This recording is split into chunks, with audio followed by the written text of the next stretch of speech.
Tonight, the jury has questions about the testimony of two witnesses in the Donald Trump trial, what it could mean for the former president. Mother Teresa could not beat these charges. What we're learning from day one of jury deliberations. The CBS Evening News starts now.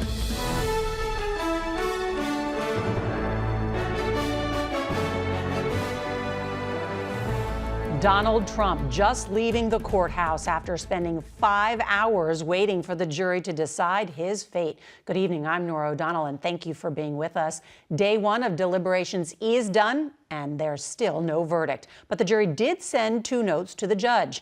The first was a request to rehear key testimony from two central players in this case, former National Enquirer publisher David Pecker and Trump's former fixer, Michael Cohen.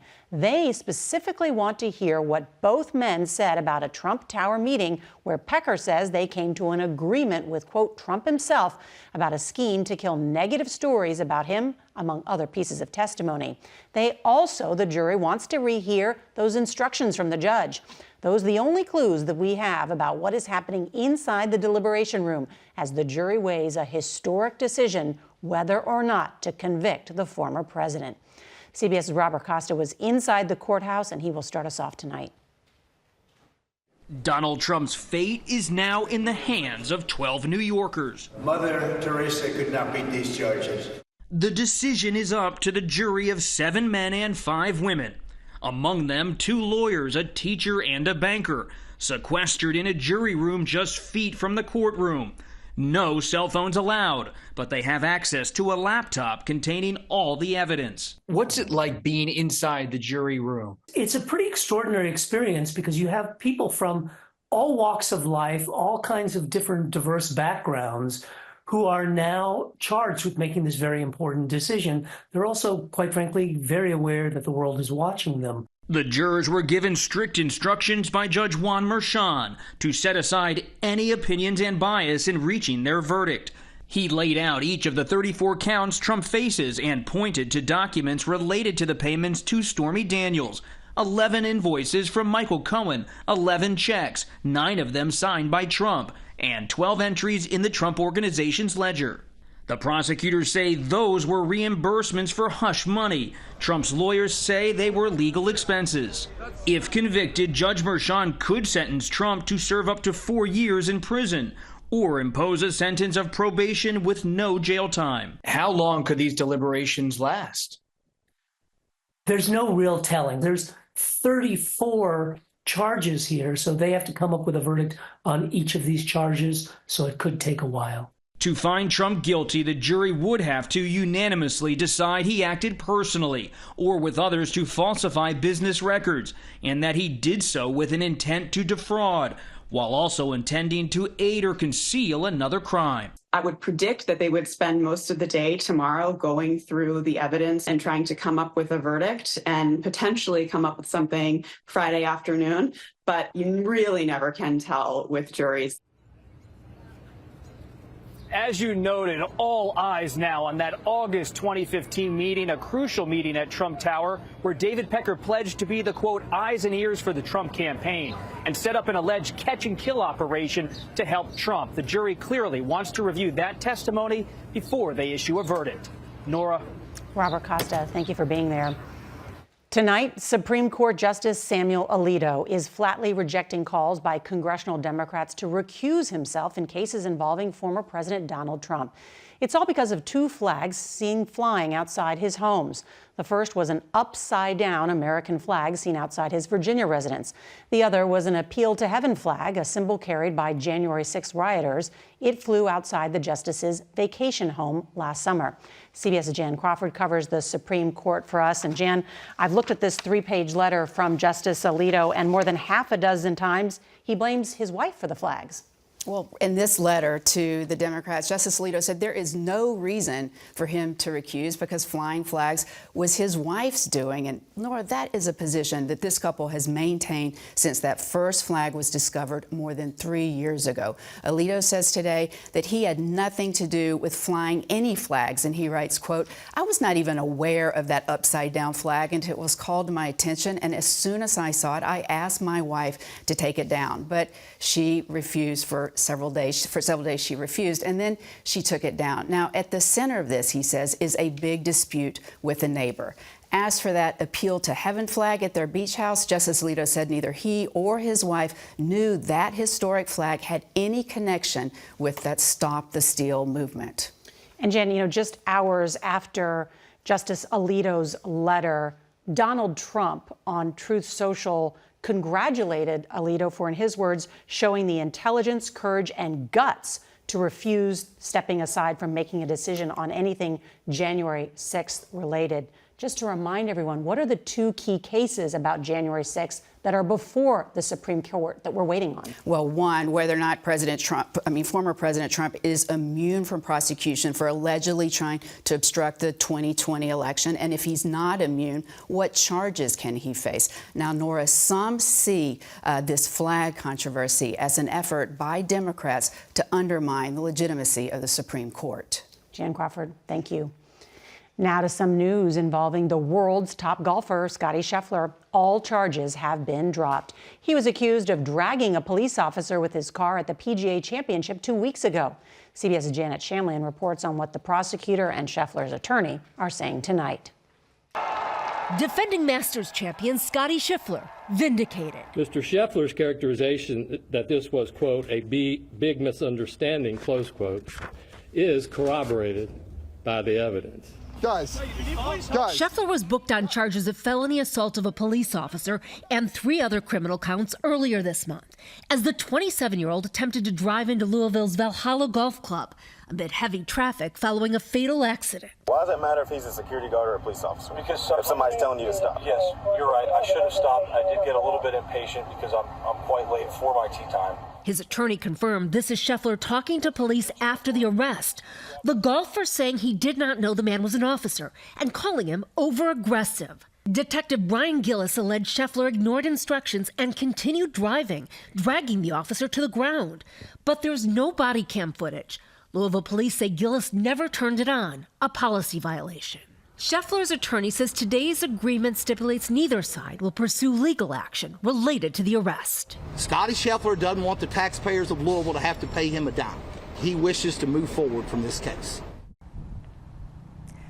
Scheffler reacted on social media today, saying he holds no ill will towards that officer, that he wants to put this incident behind him, and that he hopes the officer will do the same. Nora? Time to move on. Janet Shamlian, thank you. Turning to the Israel-Hamas war, CBS News has learned that U.S.-made bombs were used in an Israeli airstrike which killed 45 people and wounded hundreds more in Rafah on Sunday. The U.S. is by far Israel's top supplier of weapons, with $18 billion in military aid this year alone. And the Biden administration is now under increasing pressure to reassess its military support for Israel. CBS's Imtiaz Tayeb has details from East Jerusalem. The attack triggered global outrage. Horrifying scenes of bodies burned and mutilated beyond recognition. The scale of the devastation caused by the Israeli airstrike on the displacement camp also raised questions about the type of weapons used. Images gathered from the blast site show the remnants of what 3 independent weapons experts told CBS News is an American-made GBU-39 warhead with a payload of 17 kilos. All 3 agreed the distinctive shape of the GBU-39, especially its tail, helped them identify the remains, and that the clearly identifiable serial number or cage code on this specific munition traced it to a California-based weapons manufacturer.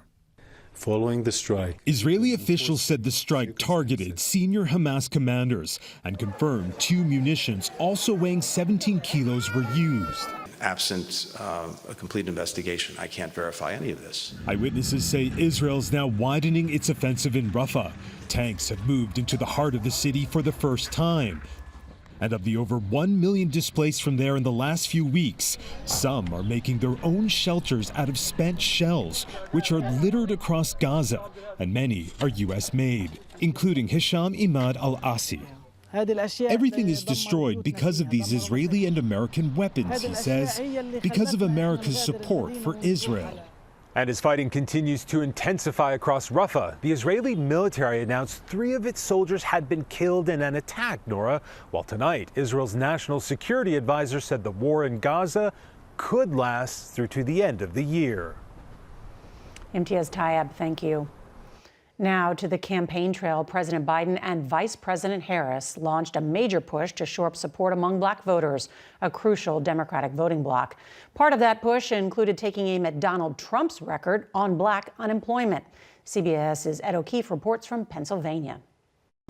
Here in Philadelphia, President Biden used an event designed to reach black voters to repeatedly call former President Donald Trump a liar. Trump continues to lie by saying black unemployment was at a record low on his watch. The fact is, record low unemployment happened on my watch, and we're going to keep it going.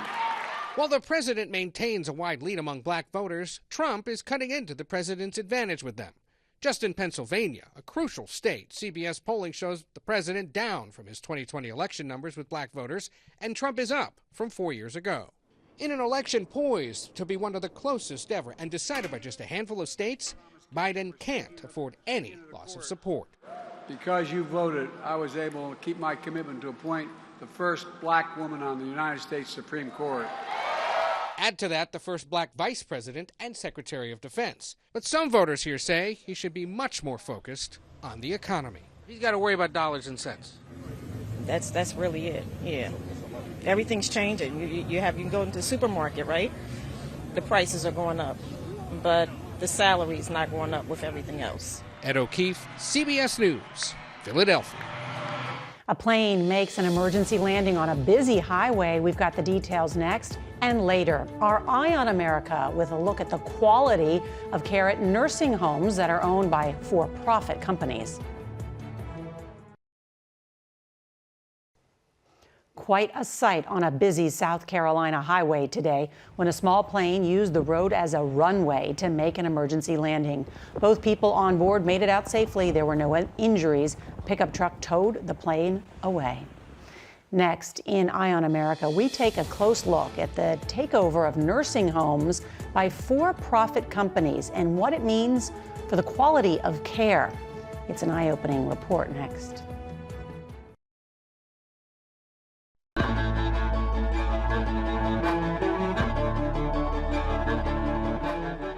More than 70% of the nation's nursing homes are now owned by for-profit companies, often backed by private equity or real estate investors. New research is raising troubling questions about their quality of care. CBS News contributor Lisa Ling first encountered these questions through her own family's experience, but soon found out she's not alone. Here's tonight's Eye on America.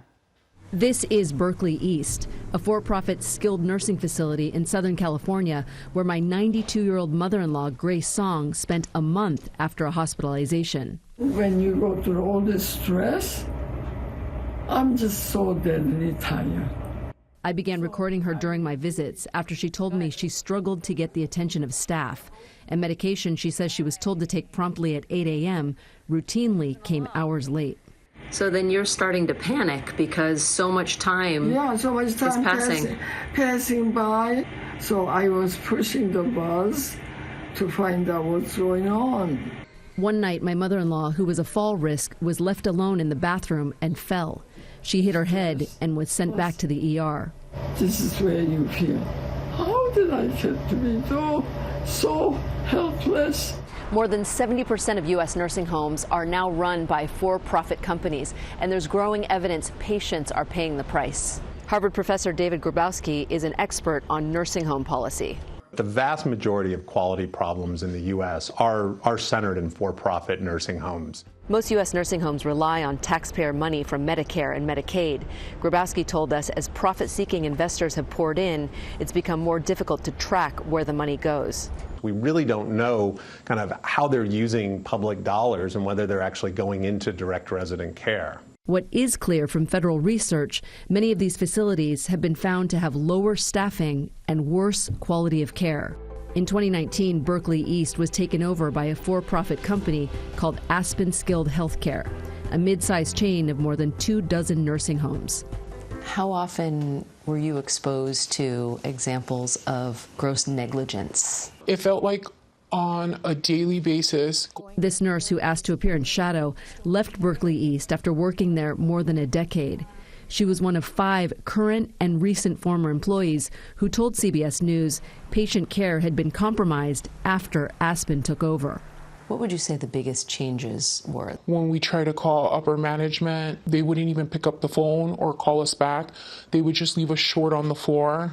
Berkeley East has racked up so many serious quality issues that regulators say it requires special oversight to protect residents' health and safety, and dropped it from an overall 4-star rating to 1. Labs weren't being reported in a timely manner. Patients weren't given their medications on time. She also alleges that during the pandemic, Aspen took steps to conceal staff shortages from the state health department by listing names of nurses who appeared not to be working there on internal staff reports. These nurses were nowhere to be found in the system. While Berkeley East operated at a loss, data from its most recent financial records show overall Aspen's facilities reported more than $27 million in annual profits. Where do you believe that money was going? It was going to corporate. My mother-in-law wasn't the only one who felt ignored. On one visit, her roommate said she couldn't find staff to change her. I have no idea when she's coming back. Aspen Skilled Healthcare declined to comment for this report. It recently replaced managers at Berkeley East and has reported staff levels that exceed state and federal requirements.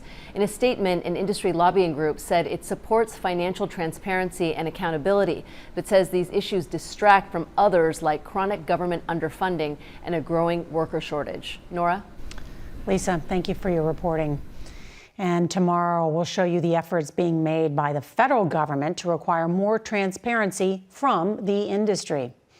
All right, a major announcement from the First Lady and the National Zoo right here in D.C.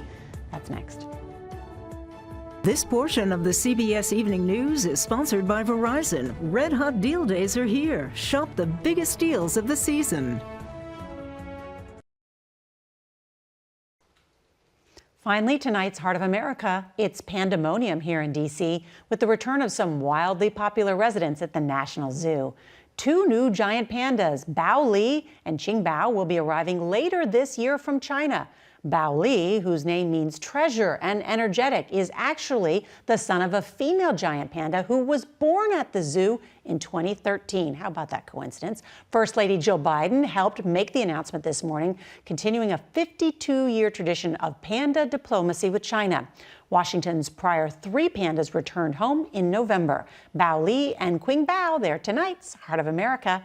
Can't wait to see them. That's tonight's CBS Evening News. I'm Nora O'Donnell. Good night.